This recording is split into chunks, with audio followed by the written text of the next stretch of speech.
예수님께서 수고하고 무거운 짐진 자들아 다 내게로 오라 말씀을 하셨습니다. 내가 너희를 쉬게 하리라. 우리가 너무나 잘 알고 있는 말씀입니다.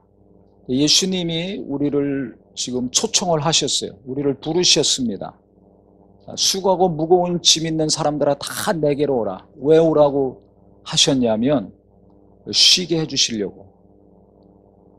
근데 2000년 전이나 지금이나 앞으로나 이 땅에 사는 모든 사람들은 나이가 어리건 젊건 많건 간에 이 땅에 태어나서 살면서 수고하고 무거운 짐을 항상 지니고 사는 것 같습니다. 그런데 이 무거운 짐이 갈수록 좀 더 무거워지고 있습니까? 가벼워지고 있습니까? 네. 뭐 한치의 망설임도 없이 다 무겁다고 하십니다. 과거에는 부모님들이나 가정을 책임지고 자녀를 교육시키고 해야 되니까 짐이 무거웠습니다. 그런데 요즘은 언제부턴지 이 어린 자녀들, 젊은 사람들뿐만 아니라 청소년들도 마음이 무겁고 머리가 무거워요. 그래서 이렇게 보면 무거운 사람들이 눈에 아주 잘 보입니다. 내 마음도 무겁고 다른 사람들의 마음도 무겁습니다. 왜냐하면 삶이 힘드니까. 그러면 예수님 당시에 그 당시 그 유대 땅에 사는 사람들은 어떤 것이 그들의 마음에 가장 무거운 짐이었을까요? 우리가 살다 보면 마음이 무겁죠. 그러면 뭔가 진짜 무거움을 느껴요. 열흘 전부터 제 마음이 갑자기 무거워지더라고요. 그 이전에는 이제 머리가 무거웠습니다. 그런 경험이 별로 없었는데 뭔가 집중적으로 막 생각하고 중요한 일들을 결정해야 되는 것이 여러 개가 갑자기 동시에 겹쳤습니다. 그래서 계속 신경 쓰고 고민하고 하나님의 인도하심을 구해야 되고 또 결정을 해야 되고 동시에 여러 가지가 막 닥치니까 머리가 이제 피곤한 거죠. 힘이 많이 들고. 그러니까 머리가 무거워지더라고요. 머리가 무거워져요. 뭐가 들어있는 것 같아요. 머리 무거운 분 제가 아주 이해가 되더라고요.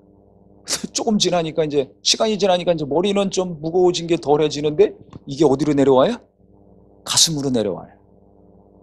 가슴에 뭐가 채워지는 거예요. 이게 좋은 게 채워지면 괜찮은데 가벼워지잖아요.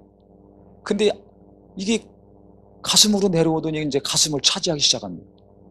그러니 가슴이 갑자기 답답해지는 거예요. 가슴이 무거워지더라고. 계속 무거워져. 이게 무거우니까 가슴을 누르죠. 가만히 있더라도, 누워있더라도 숨을 한번 들이쉬고 깊게 내뱉어야 됩니다. 왜? 가슴이 무거우니까. 이런 경험들 있으실 겁니다. 진짜 마음이 어렵고 힘들면 그냥 무너지죠. 무너지는 사람들이 있어요. 이런 분들은 정상적인 활동을 못합니다. 의지도 무너졌어요. 마음이 무너져. 그러니까 어떤 일을 못해요. 그냥 멍하게 사는 거죠. 아니면 그냥 단순하게 하나 둘만 하고 사는 겁니다. 자는 거, 배고프면 일어나서 먹는 거. 조금 하나 하면 멍하고 그냥 지낼 수 있는.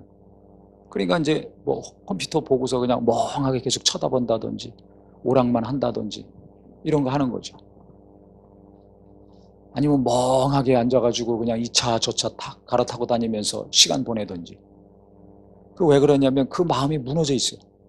어떤 이유로인지 모르지만 마음이 너무 상실이 되고 무너져 있습니다. 참 안타깝고 불쌍한 분들이죠. 그런데 대부분의 그런 분들은 아주 극히 소수고 대부분은 일상적인 삶을 삽니다. 학교도 가고 직장도 가고 가정도 뭐 생활하고 교회 생활도 하고 겉에서 볼 때는 문제가 하나도 없어요. 지극히 정상인이에요. 그런데 자기는 알잖아요. 내 마음이 무거운지 가벼운지.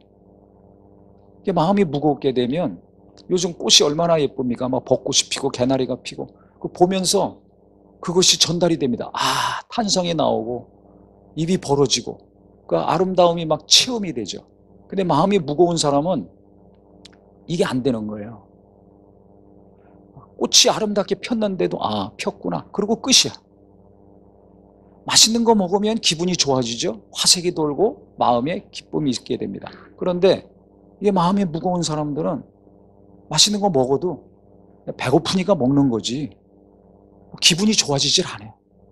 얼굴 표정이 항상 굳어있고 그대로예요. 또 재미난 이야기를 듣습니다. 그러면 웃죠. 겉으로는 웃는데 속은 웃습니까? 안 웃습니까? 안 웃어요. 웃고 싶은데. 그래서 속이 밝아지고 싶은데 이게 안 되는 거예요. 왜? 어떤 무엇인가가 내 마음을 갖다가 꽉 차지하고 있어요. 안 좋은 감정이 꽉 차 있을 때 어떤 단어를 씁니까? 먹먹하다. 먹먹하다라는 단어를 씁니다. 국어사전을 찾아봤어요. 먹먹하다라는 뜻이 뭔가? 첫째는 귀가 막혀서 잘 안 들릴 때 귀가 먹먹하다 그러잖아요. 그 똑같은 거예요. 가슴이 뭘로 막혀 있는 겁니다. 그러니까 답답한 거예요. 체한 것 같이 가슴이 답답한 게 먹먹한 거예요. 어떤 감정이 꽉 차 있어가지고 막힌 느낌이 들 때 이게 먹먹한 겁니다. 사전적인 의미가. 그래서 가슴이 뭔가 답답해요. 뭔가 취한 것 같아요. 그래서 이 명치 있는 데가 막 아픈 거는 아닌데 뭐가 있는 것 같아요. 심한 경우는 이제 소화가 안 되고 뭐 트림이 난다던가 아프다던가 그래서 병원에 가죠. 검사를 합니다. 아무 이상이 없어요. 그런데 여기 뭔가 있어요. 특히 옛날에 보면 어머니들이 할머니들이 그게 있었습니다. 한이라고 그러죠. 시집 와가지고 시어머니 모시고 시집 식구들하고 같이 살고 남편은 소리 지르고 바람 피고 애는 키워야 되고 일도 해야 되고 얼마나 스트레스가 받고 화가 나고 상처가 심합니까? 그런데 그걸 풀 수가 없잖아요. 요즘같이 남편한테 대들고 공동으로 육아라고 살림 상상을 못할 때 아닙니까? 시어머니랑 일평생 같이 살아야 돼. 시집 식구들하고 같이 살아야 돼. 이거 말로 할 수 없는 그 어려움들이 있지 않겠어요? 그걸 참고 사니까 가슴이 답답해지고 무거운 짐은 머리에서 가슴에서 떠나질 않습니다. 그것이 누르는 거예요. 그러니까 일상생활은 하지만은 기쁨이 없죠. 예수님 당신은 어떤 사람들이 그런 상태에 있었는가? 그것은 죄 때문에 마음이 답답하고 괴로운 사람들이 많았습니다. 즉 하나님 말씀을 알잖아요. 하나님의 존재를 알고 태어났습니다. 우리 모태신앙인 사람들이 교회 다니면서 하나님을 믿고 예수님을 알고 신앙생활을 한 것처럼 유대인들은 태어나면서부터 하나님 말씀으로 율법으로 양육받은 자들입니다. 암송을 하고 날마다 성경 공부를 하고 그렇게 살았던 사람, 기도하고 그렇기 때문에 이들은 죄를 지면 안 된다는 것을 뼛속 깊이 알고 있는 사람들입니다. 그런데 자기들이 죄를 지을 수밖에 없는 자라는 걸 또 알잖아요. 마음으로 짓든지 행동으로 짓든지. 하나님은 하지 말라는 것이 쭉 율법에 있습니다. 하라는 것이 있고. 근데 가만히 보니까 하라는 거 할 때도 있지만 못할 때가 있어요. 하지 말라는 거 안 할 때가 있지만 음란한 마음도 나오고 죽이고 싶은 마음도 나오고 그걸 자기가 알지 않습니까? 그러니까 이 죄 때문에 내 안에서 내가 원치 않는 죄가 정욕이 욕심이 계속 일어나고 어떤 경우는 그것이 말로 행동으로 나오는 것 때문에 너무 괴로운 거예요. 죄 짓지 말아야 되는데 죄 짓는 자기 자신을 발견할 때 죄 짓고 있는 나를 내가 볼 때 너무 고통스러운 겁니다. 그러니까 그 당시 율법 아래에서 살고 있던 유대인들은 이 율법이 가장 무거운 짐이었습니다. 평생 이곳에서 아주 눌려 있어야 돼요. 자유가 없죠. 그러니까 죄에서 자유함을 얻어야 되는데 나는 날마다 지금 죄를 짓고 있는데 죄에는 형벌이 따르잖아요. 율법에는 형벌이 있습니다. 용서가 없습니다. 그러니까 너무 괴로운 거예요. 하나님을 사랑하고 하나님 말씀대로 지켜서 살려는 열심을 내면 낼수록 거룩하게 살려고 노력하면 노력할수록 오호라 나는 공고한 사람이로다. 누가 이 사망의 법에서 나를 건져내랴 한 바울의 고백이 바로 그 당시 모든 사람들, 유대 땅에 사는 사람들의 무거운 짐이었습니다. 머리도 무겁고 마음도 무겁고 너무 삶이 힘든 거예요. 그때 예수님이 그들을 향해서 말씀하신 겁니다. 그 율법 때문에 죄 때문에 괴로워하고 신음하고 한숨 쉬며 사는 자들아, 다 내게로 오라. 내가 너희에게 쉼을 주겠다. 어떻게 쉼을 얻겠다는 겁니까? 내게 와서 내 멍에를 메라. 첫 번째는 멍에를 바꾸라는 것입니다. 멍에가 뭡니까? 소들이 이 목에 걸고 있는 나무죠. 그래서 뒤에서 이제 그 연결해서 농사질 때 쟁기질을 하든지 아니면 마차를 끌게 해가지고 짐을 나릅니다. 그 당시 유대 땅은 이제 논농사, 우리 같이 논농사는 안 했으니까 뭐 짐을 나르든지 밭을 일구든지 했겠죠. 근데 너희들이 지금 율법의 멍에를 메고서 율법 아래서 시달리고 있는데 그 율법의 멍에를 벗어 던지고 내 멍에를 메라. 우리가 쉼을 얻으려면 멍에를 바꿔야 됩니다. 신앙생활 지금 열심히 하고 하나님 사랑해서 신앙생활 막 제대로 하려고 하는 마음이 누구나 다 있습니다. 그런데 내가 신앙생활 제대로 못해가지고 그것이 내게 고통이 되고 정죄감 때문에 괴로워하는 분들이 있습니다. 왜 그런 줄 아세요? 멍에가, 율법의 멍에가 아직 내 안에 있기 때문에 그래요. 그 멍에를 바꿔야 됩니다. 멍에를 체인지해야 돼요. 집 바꾸고 옷 바꾸고 자동차 바꾸는 것만 생각하지 말고 가족들의 생각을 바꾸려고만 하지 마시고 진짜 쉼을 얻으시려면 멍에를 바꿔야 됩니다. 내게 와서 내가 주는 멍에를 메라. 너희들은 지금 율법의 멍에를 지금까지 메고 살았는데 그것 벗어 던져라. 내가 새로운 멍에를 주겠다. 복음을 주겠다. 복된 소식 아닙니까? 내 멍에를 메고 내게 와서 배워라. 그러면 너희가 쉼을 얻을 것이다 하셨어요. 멍에를 벗어 던지고 예수님이 주시는 멍에를 메고 그 다음에 내게 배우라는 것입니다. 그 예수님이 많은 말씀을 하셨습니다. 이 땅에 오셔서 많은 것을 가르쳐 주셨습니다. 그게 뭡니까? 우리의 죄를 담당하러 오셨다는 것이 아닙니까? 구약에 예언된 구세주가 바로 나다는 것입니다. 죄에서 구원할 구주가 오시리라고 구약은 말씀하고 있는데 그것이 바로 나에 대해서 기록한 것이다. 모세와 선지자들의 모든 기록은 바로 나에 대해서 기록한 것이다. 그래서 나를 믿는 자는 영생을 얻을 것이다. 내게 와서 그 많은 하나님이 주시는 말씀들, 아버지가 내게 주신 말씀, 내가 너희들에게 다 전하고 가르쳤는데 그거 그대로 들어라, 행하라, 이 말씀이죠. 그래서 예수님을 믿으라는 것입니다. 예수님께 와서 예수님의 멍에를 메고 예수님께 배우는 사람들은 예수님을 인정해야지, 예수님을 신뢰하고 믿는 사람이 그 행동을 하지 예수님을 불신해요. 아, 저가 하나님의 아들인가? 저가 정말 구약에 예언된 우리 조상들이 오리라 하신 구세주 맞는가? 의심했던 사람들은 예수님께 오지 않았습니다. 도리어 예수를 핍박하고 예수님을 반대했죠.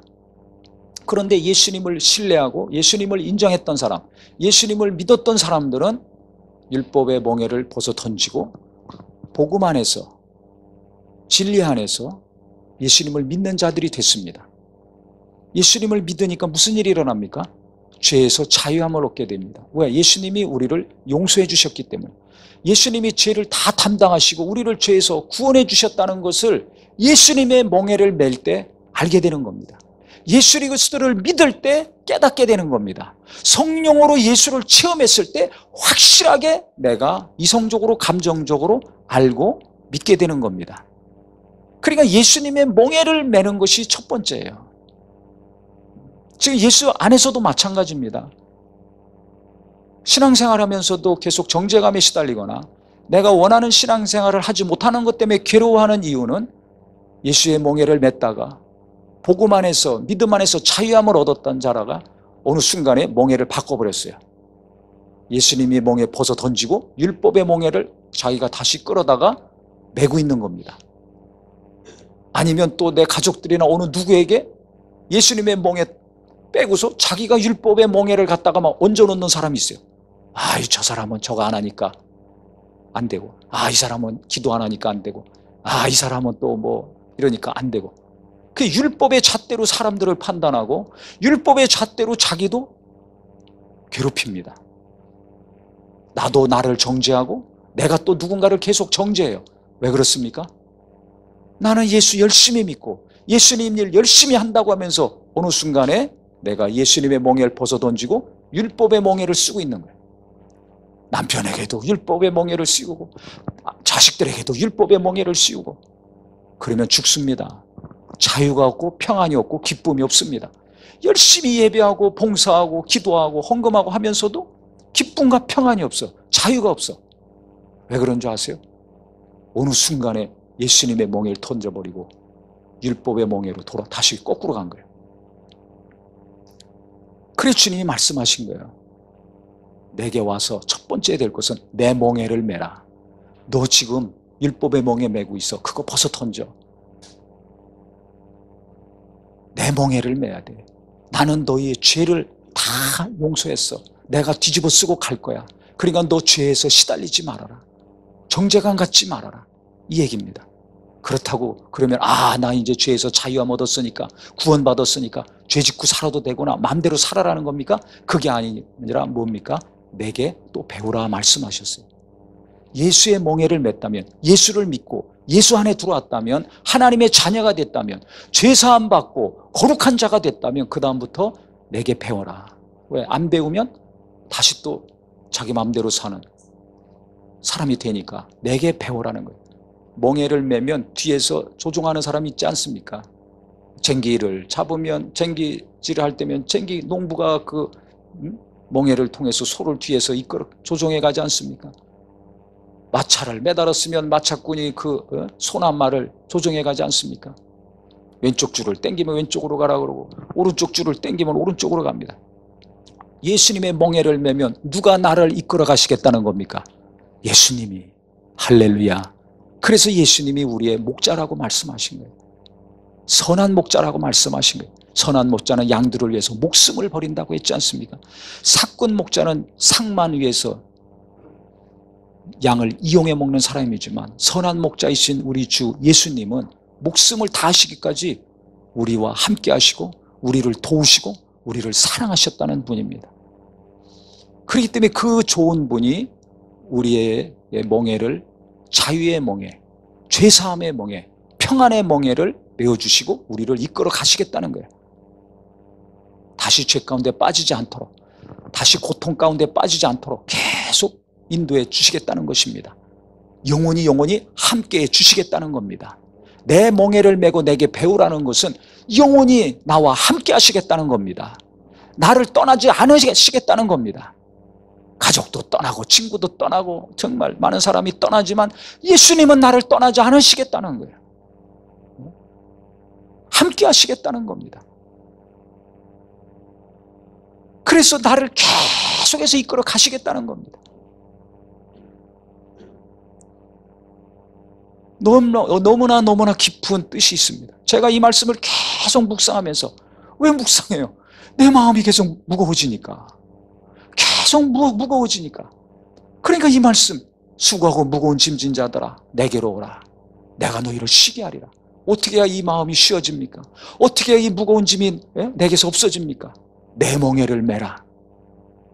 딱 하나님이 깨닫게 하시는 거예요. 그럼 나는 지금 무슨 멍에를 메고 있는가? 목사니까 목회의 멍에가 있잖아요. 아버지니까 아버지로서의 멍에가 있지 않습니까?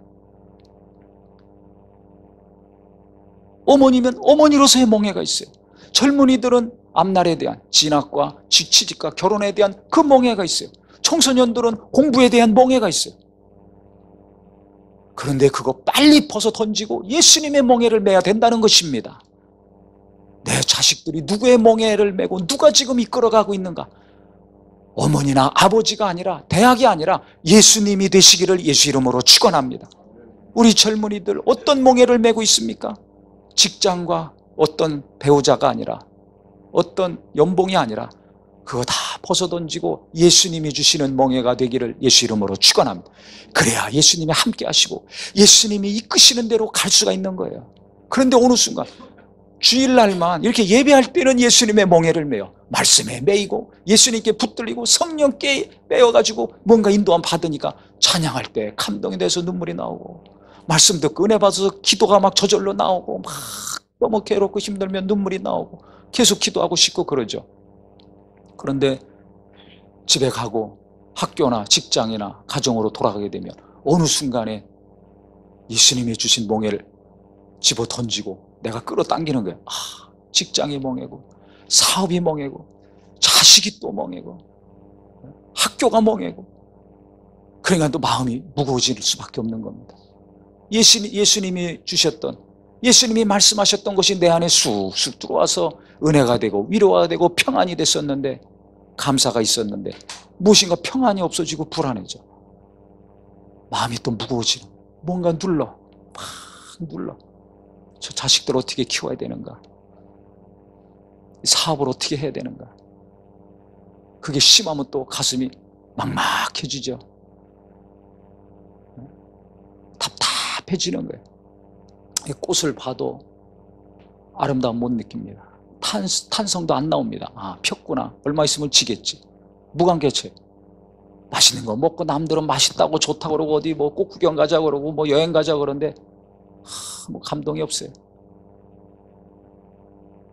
그래도 뭐 가자 그러고 먹자 그러고, 이거 살아있는 사람입니다. 그래도 꽃 필 때 감각이 없는 사람, 무언가를 보고 먹어도 감각이 없고 말이 없는 사람, 가끔가다 숨 깊이 들으시고 후 뱉는 분들 옆에 있습니까 없습니까? 그런 분들은 가슴이 지금 답답한 사람이 뭔가 막혀있는 거예요. 이걸 어떻게 뚫어야 되는가. 이런 사람들이 갈수록 많아지고 있는데 이걸 어떻게 해야 되는가. 내 안에서도 그런 것들이 계속 있는데 이걸 어떻게 해결해야 되는가. 예수님이 가르쳐 주신 것은 멍에를 바꿔야 된다는 것입니다. 할렐루야. 그래서 제가 이 말씀을 계속 묵상하면서 가만히 보니까 어느 순간에 제가 예수님이 주신 멍에 대신에 제가 다른 곳을 갔다가 멍에를 하고 있더라고요. 자식들이 멍해고 교인들이 멍해고 뭐 하나님의 일이 멍해고, 그러니까 마음이 무거워진 거예요. 또 어떤 중요한 일들이 있습니다. 그걸 또 짊어지고, 그게 갈수록 짐이 막 늘어나는 거죠. 그러면 그 멍에를 졌으면 어떤 짐을 끌겠어요? 무거운 짐 계속 끌고 있는 거예요. 자기가 스스로 멍에를 갖다가 씌우고 그 짐을 자기가 스스로 끌고 가겠다 그러니 얼마나 힘들겠습니까? 얼마나 지치겠습니까? 수고하면 할수록 짐은 무거워지는 거예요. 거기다 또 이 예수님 당시는 율법이 가장 무거웠지만 지금은 그런 분도 있지만은 사는 거, 자식 교육시키는 거, 젊은이들은 앞날에 대한 거, 이런 것들이 큰 짐 아닙니까? 이런 짐들이 계속 나를 눌러요. 웃음이 없죠. 얼굴은 굳어져 있고. 참, 그거 왜 그래요? 주님은 내게로 그거 가져와라, 내가 쉬게 해주겠다 그러는데 왜 내 안에 무거운 짐은 그냥 있습니까? 예배도 하고 찬송도 하고 하는데 왜 그냥 있는가? 멍에를 예수님의 것으로 안 바꿔서 그래. 그 다음에 예수님이 내게 와서 배우라고 그랬는데 난 예수님 다 알아.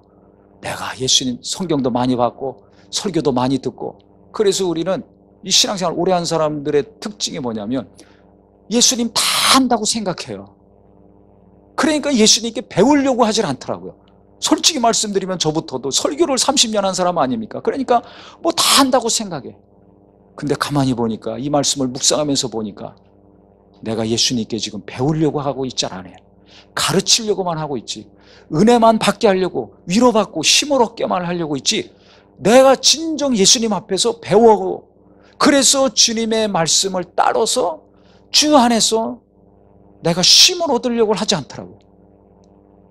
잘 보세요. 자식을 잘 키우고 사업도 잘하고 뭐 앞날 일도 잘 하려고는 하지만은 내가 예수님께 배우려고 합니까? 자기를 생각해보세요. 예수님께 배우려고 안 해요. 예수님에 대해서 누군가에게 가르쳐 주려고는 하지만 내 진정 예수 앞에서 배우려고 하고 있는가? 그 뭘 배워야 됩니까? 예수님이 하신 말씀이 얼마나 많습니까? 그거 언제 다 해? 율법보다 더 어려워. 율법은 행위로만 안 하면 되지만 예수님은 음욕만 품어도 가늠한 것이다. 미워만 해도 살인한 것이다. 얼마나 어렵습니까? 용서해라. 얼마나 어려운 거예요? 사랑해라. 어려운 겁니다. 좋아하는 사람은 사랑하지만 원수를 어떻게 사랑해? 그럼 뭘 배워야 됩니까? 또 하나님께 물었습니다. 계속 말씀을 묵상하면서 하나님께 물었습니다. 뭘 배워야 됩니까? 이렇게 많이 말씀해 주셨는데, 하라고 하신 것이 이렇게 많은데 어떻게 해야 됩니까? 뭘 배웁니까? 그때 하나님이 깨닫게 하신 것은 성경 제대로 봐라. 예수님은 마음이 무겁고 답답할 때가 있었을까요? 없었을까요?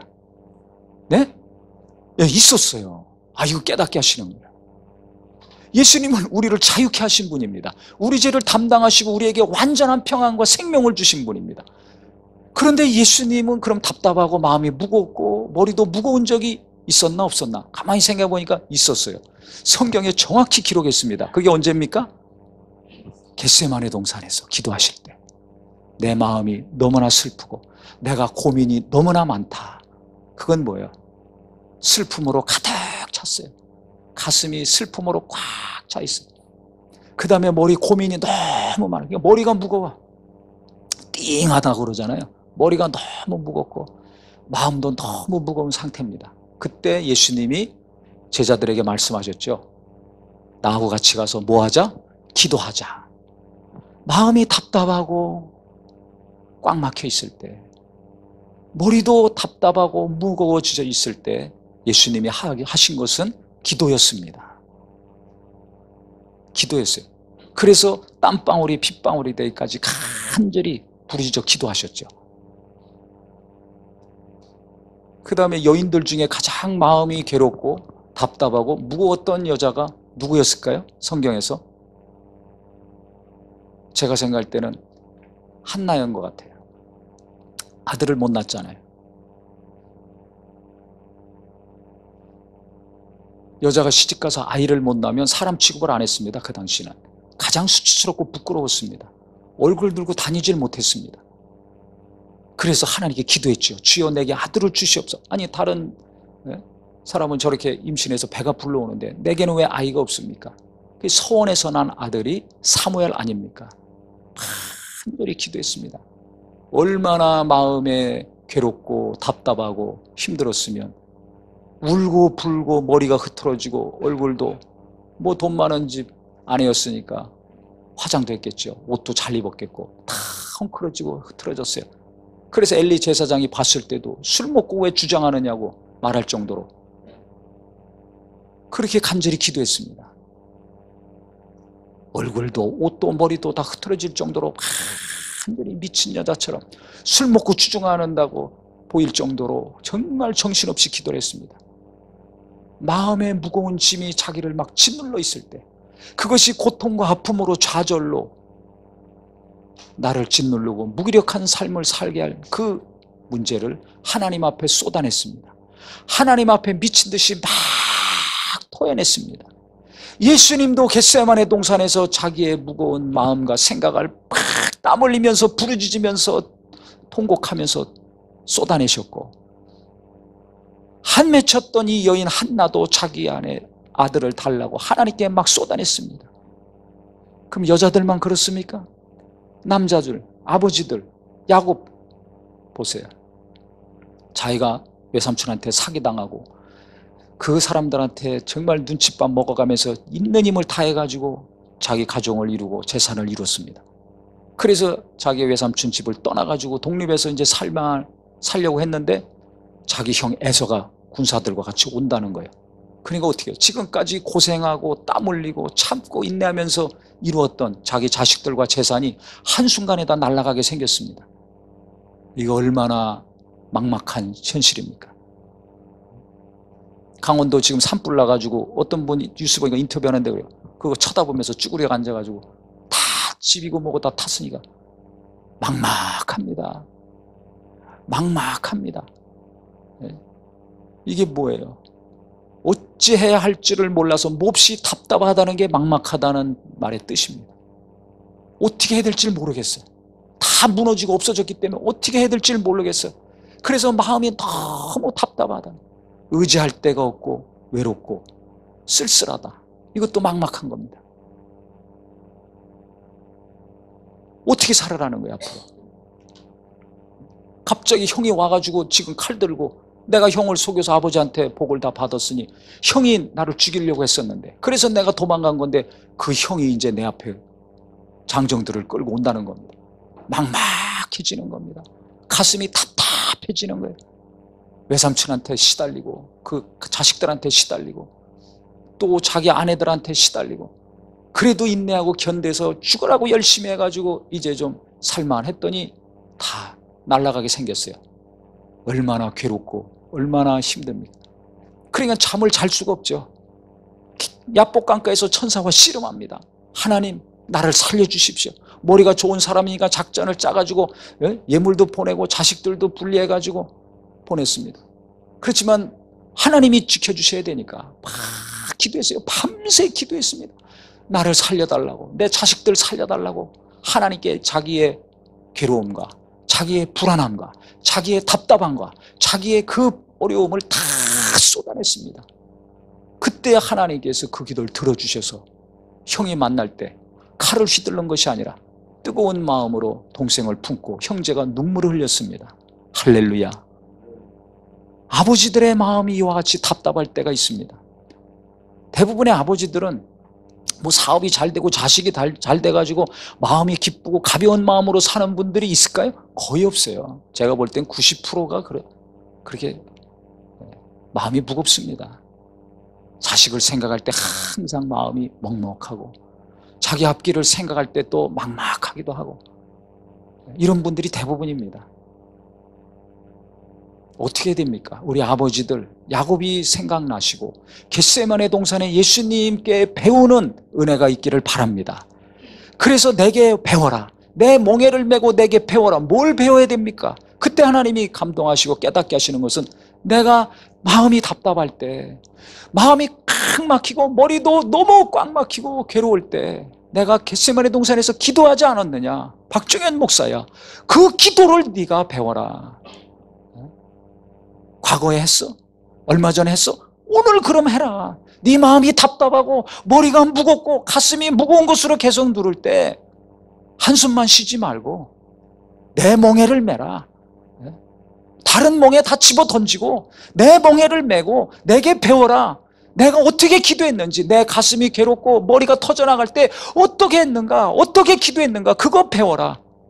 듣기만 하고 가르치기만 하고 끝나지 말고 네가 그 기도를 해라.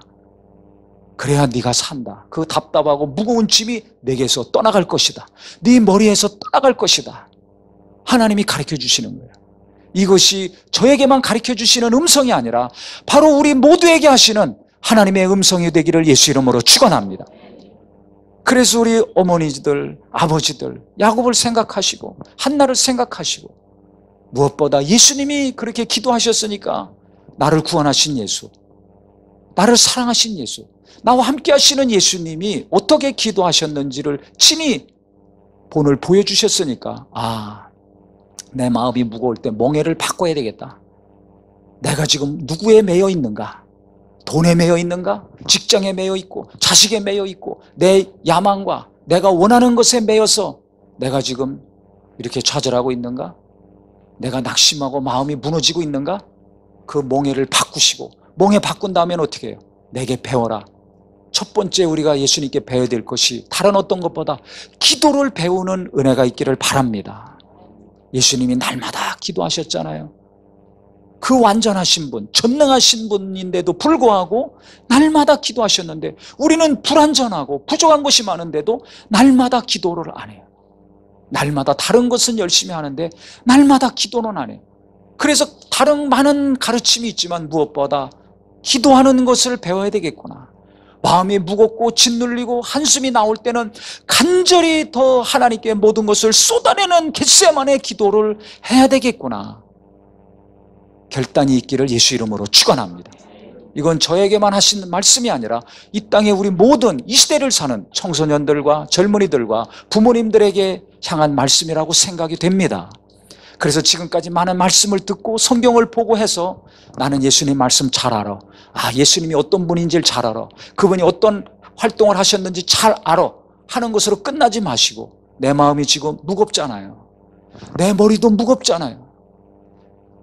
그것이 자꾸 나를 누르지 않습니까? 없어진 것 같았는데 또 무엇인가 깊은 곳에서 소화가 안 되는 것처럼 응어리진 게 있지 않습니까? 그럼 어떤 분은 이럽니다. 기도?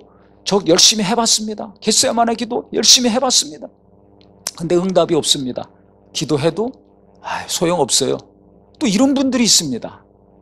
이런 분들은 어떻게 사는 줄 아세요? 그 무거운 짐을 계속 그냥 갖고 사는 거예요. 젊었을 때 기도했는데 응답이 없어. 그럼 젊었을 때부터 마음도 무겁고 머리도 무겁고 그냥 사는 겁니다. 이런 사람들 갈수록 늘어나고 있어요. 근데 예수님이 어떻게 기도하셨다고요? 날마다 하셨잖아요. 기도가 멈추지 않았습니다. 기도는 이루어집니다. 요한복음 14장 14절에 내 이름으로 무엇이든지 구하라 내가 시행하리라 하셨어요. 근데 언제 시행하리라는 언제는 없어요. 때와 기한은 말씀하지 않으셨어요. 제가 금요 기도회 때도 말씀드렸지만 계속 기도하면 언젠가 그것이 이루어지는데, 단적인 예로 지금 과거를 돌아보세요. 현재 지금 내 가족이 어렵고 내 삶이 어려워서 그렇지 과거를 돌아보세요. 하나님이 내가 간절히 기도한 기도에 내 가족들을 향해서 나를 향해서 하나님이 응답을 이루어 주신 것이 있습니까? 없습니까? 있습니다. 적습니까? 많습니까? 많습니다. 가만히 헤아려 보세요. 근데 우리 마음이 왜 힘드냐면, 왜 무겁고 답답하냐면 현재 있는 일을 내가 계속 겪고 있기 때문에 그래요. 보고 있고. 당장 이것이 해결이 되면 좋은데, 취직이 당장 되고 공부도 당장 잘하고 사업도 당장 잘 되고 뭔가 내가 현재 하고 있는 일이 당장 잘 되고 이루어지는 것을 내가 보고 체험하면 마음이 가벼워지고 답답한 것이 없어지는데, 이게 당장 내 눈에서 이루어지지 않고 있거든요. 근데 과거를 돌이켜보면 하나님이 내 기도에 하나씩 응답 주신 것을 우리가 압니다. 그래서 기도는 멈추지 말고 당장 응답이 없다고 중단하지 마시고 계속 해야 되는 게 기도입니다. 계속 해야 되는 게 기도예요. 그래 예수님이 날마다 기도하셨어요. 이 땅에 오셔서 가시는 날까지 계속 기도하셨어요. 그러면 가셔서는 기도 멈추고 있습니까? 아니잖아요. 그 보좌에 앉아서 또 우리를 위해서 친히 기도하고 있습니다. 성령도 말할 수 없는 탄식으로 우리 연약함을 위해서 기도하고 있습니다. 할렐루야, 할렐루야. 아니 예수님도 그곳에서 기도하고 계시고 성령님도 우리 안에 오셔서 나를 위해서 우리 연약함을 위해서 기도하고 계신데 정작 나는 기도하지 않아요. 왜? 기도했더니 응답이 없다고. 기도했는데 기도와 반대로 현실이 이루어졌다고 포기하고 낙심합니다. 아닙니다. 기도하면 하나님이 일을 하십니다. 그래서 오랜 동안 수십 년 기도한 분 보면은 남편이 그렇게 어려웠는데 돌아오고 자식들도 사고치고 엉망진창이었는데 어머니가 계속 기도하니까 그 자식이 정상적인 삶을 살고 신앙도 갖게 되고, 이 결혼해서 제대로 살 수 있을까 했는데 결혼도 해요. 저거 몇 달이나 살까 했는데 10년, 20년 삽니다. 불안하고 금방 깨질 것 같고 풍전등화 같은 자식들이었는데 엄마가 계속 10년, 20년, 30년, 40년, 50년 기도했더니 정상적인 삶을, 위태로운 것 같지만은 그 위기를 극복하면서 계속 정상적인 가정을 이루고 살더라고요. 저는 이런 가정을 볼 때마다 느끼는 게 있어요. 기도의 힘이 엄청나구나. 어머니의 기도, 가족들의 기도의 능력이 정말 저 가정에 머물고 있구나 하는 것을 생생하게 봅니다. 그리고 그 가정만 그렇게 하나님이 기도에 응답하신 게 아니에요. 내가 기도 계속했다면 내 가정에서도 하나님이 신실하게 응답하신 것들이 너무나 많습니다.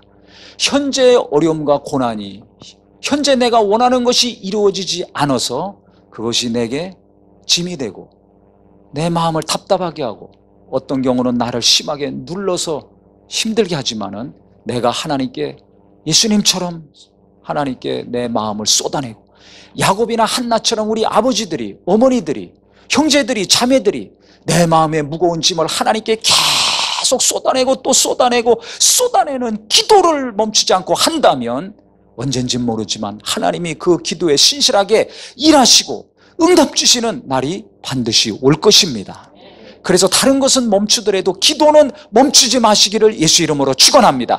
예수님이 날마다 기도하시고 지금도 기도하시고 성령님도 와서 나를 위해서 기도하시고 기도를 멈추지 않잖아요. 이걸 배우라는 겁니다. 기도를 멈추지 않는 것을 첫 번째로 명심하고 우리가 잘 배워서 오늘부터라도 기도하는 은혜가 있기를 예수 이름으로 축원합니다. 예수 이름으로 축원합니다. 기도를 하면 마음이 시원해질 것입니다. 기도하면 언젠가는 응답이 와서 기쁜 마음이 될 것입니다. 그래서 기도가 우리의 소망이요, 기도하는 것이 우리의 간절함이 되기를 예수 이름으로 축원합니다. 같이 기도하겠습니다.